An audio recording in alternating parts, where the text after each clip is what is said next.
Assalamu alaikum warahmatullahi wabarakatuh. Dear students, today I am going to teach you movement in plants.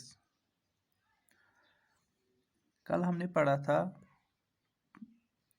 Stimulus response control and coordination के बारे में। मैंने आपको कल introduction दी थी। अब क्योंकि मैंने कल ही आपको बताया था कि plants respond to stimulus in a limited way. Plants जो है ये नॉन मोटाइल है, यानी non motile means they can not move from one place to another place, but still they respond to stimulus by moving their parts. ये अपने parts को move करते हैं, ये ग्रो करते हैं, ग्रोथ दिखाते हैं। उसी ग्रोथ को हम आज पढ़ेंगे। ये मूवमेंट जो दिखाते हैं, इस मूवमेंट को क्या कहते हैं या इसके कितने टाइप्स है। जो प्लांट मूवमेंट है बेटा, इसके दो टाइप्स है। एक है ट्रॉपिक मूवमेंट, दूसरी है नेस्टिक मूवमेंट। और नेस्टिक को हम सेपरेट पढ़ेंगे कल। आज जो हम मूवमेंट पढ़ने जा रहे हैं उसको बोलते हैं हम ट्रॉपिक मूवमेंट। ट्रॉपिक मूवमेंट बेटा बहुत आसान है। Are directional movements and are determined by the stimulus. Tropic movement का दूसरा नाम है इट्स अ डायरेक्शनल मूवमेंट, यानी इसमें जो प्लांट पार्ट है वो मूव करता है किसी स्टिमुलस, या स्टिमुलस की तरफ मूव करता है या स्टिमुलस से अपोजिट के डायरेक्शन में मूव करता है। यानी इन सिंपल वर्ड्स, इसमें जो है ये ट्रॉपिक मूवमेंट जो है, जो प्लांट पार्ट मूव करता है यथ मज प्लांट पार्ट गोबर मूवमेंट हावन छु, ये मूवमेंट डिटरमाइन कर स्टिमुलस। तवे वन ब्याक डायरेक्शन, यह डायरेक्ट अमिच डायरेक्शन डिपेंड कर स्टिमुलस पे, तवे वन गोबर डायरेक्शनल मूवमेंट। अत मगर वन अत गोबर थवन याद, यह हेकि पॉजिटिव ट्रॉपिक मूवमेंट तो नेगेटिव ट्रॉपिक मूवमेंट। पॉजिटिव कम साथ वनो, if the movement is towards the stimulus it is called positive tropic movement. अगर स्टिमुलस प्लांटस स्टिमुलस मिलान छु, अगर प्लांट पार्ट तथ स्टिमुलस कुन मूव गो, तेल वन पॉजिटिव ट्रॉपिक मूवमेंट। अगर and if it moves away from stimulus, अगर यह स्टिमुलस गोबर छु, अगर प्लांट पार्ट अपोजिट डायरेक्शन में मूव गो, तेल वन नेगेटिव ट्रॉपिक मूवमेंट।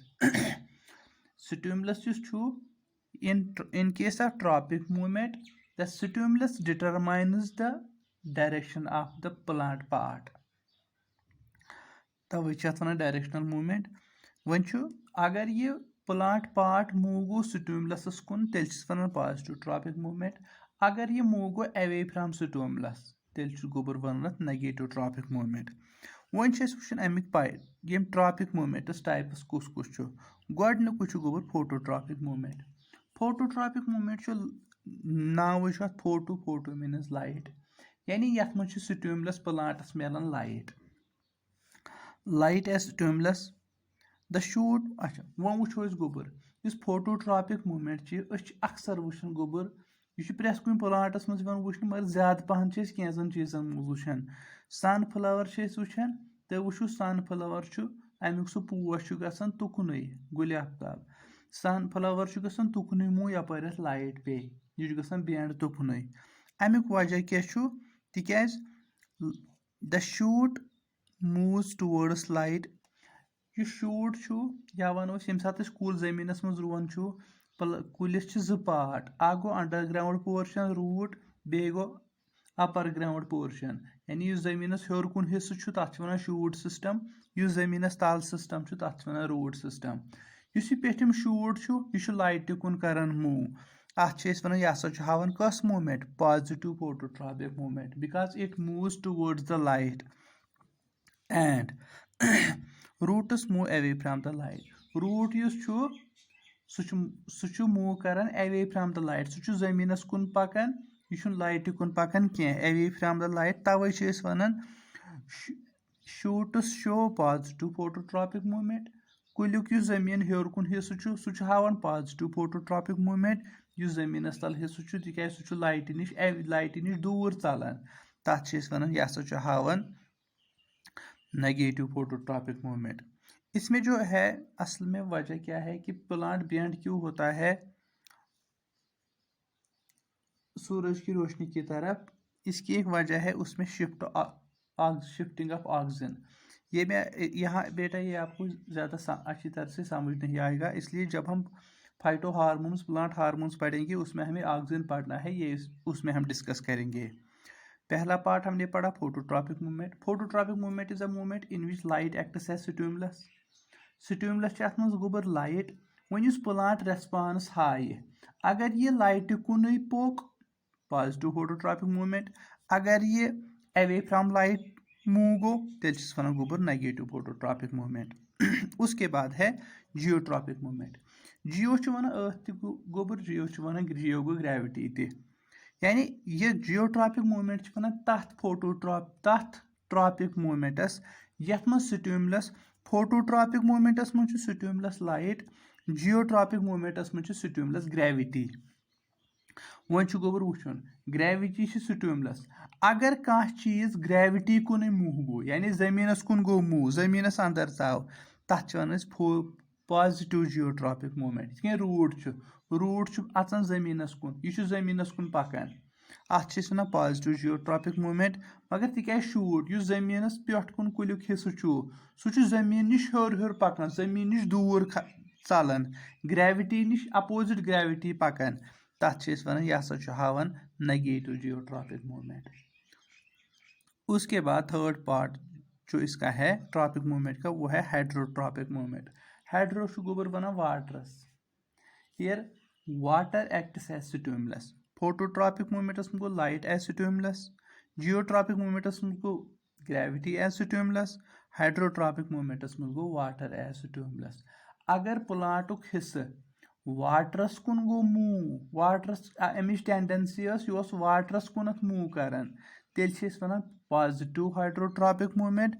अगर अमिच टेंडेंसी यह अवे फ्रॉम वाटर मूव करान, तेल गोबर वन यह हसा गो नेगेटिव हाइड्रोट्रॉपिक मूवमेंट। सारे मज यह, अगर अथ स्टिमुलस कुन पोक पॉजिटिव ट्रॉपिक, पत कुस आ फोटोट्रॉपिक आ पॉजिटिव फोटोट्रॉपिक, जियोट्रॉपिक आ पॉजिटिव जियोट्रॉपिक, अगर ग्रेविटी कुन मूव कर।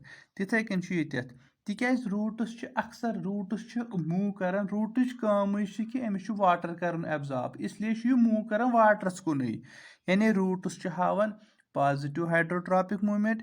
जो शूट सिस्टम सह अवे फ्रॉम वाटर मूव कर, तथ वन यह गो नेगेटिव हाइड्रोट्रॉपिक मूवमेंट।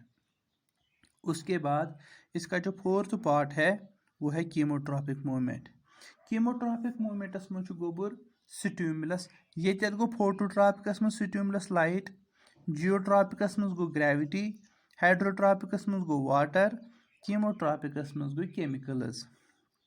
अत मज गोबर एग्जाम्पल इस पोलन ट्यूब आसान फ्लावरस मज, ओव्यूल ओवरी आसान अत मज गसान काम, अत मज केमिकल्स कह पोलन ग्रेन्स अट्रैक्ट कर, ये पॉलिनेशन वन, पोलन ग्रेन्स कर अट्रैक्ट, पोलन ट्यूबस मज वातान, पत वर्ड्स ओवरी गसान मूव, ओव्यूलस कुन तो ओवरी मज वातान, वातान अत केमिकल्स अत मज आसान पोलन ट्यूबस मज, यमन पोलन ग्रेन्स अट्रैक्ट कर, यानी ये हावन कीमोट्रॉपिक मूवमेंट गई movement in which chemicals act as stimulus. यथ मज पोलन ग्रेन्स मूव कर, मगर this movement is because of the chemicals in the pollen tube, तवे गोबर वन chemotropic movement. Here chemicals act as stimulus. हाइड्रोट्रॉपिकस मज गो वाटर एज स्टिमुलस। यथ मज गोबर सहल पे याद थवन, ट्रॉपिक मूवमेंट गई सा movement, it is also called a directional movement, यथ मज प्लांट पार्ट करान मूव, मगर अमिच मूवमेंट डिपेंड करान स्टिमुलस पे। वन या तो कर स्टिमुलस कुन मूव, नत कर मूव अवे फ्रॉम स्टिमुलस। अगर यह स्टिमुलस कुन मूव कोर तेल वन पॉजिटिव ट्रॉपिक मूवमेंट, अगर अम अवे फ्रॉम स्टिमुलस मूव कोर तेल गोबर अत वन नेगेटिव ट्रॉपिक मूवमेंट।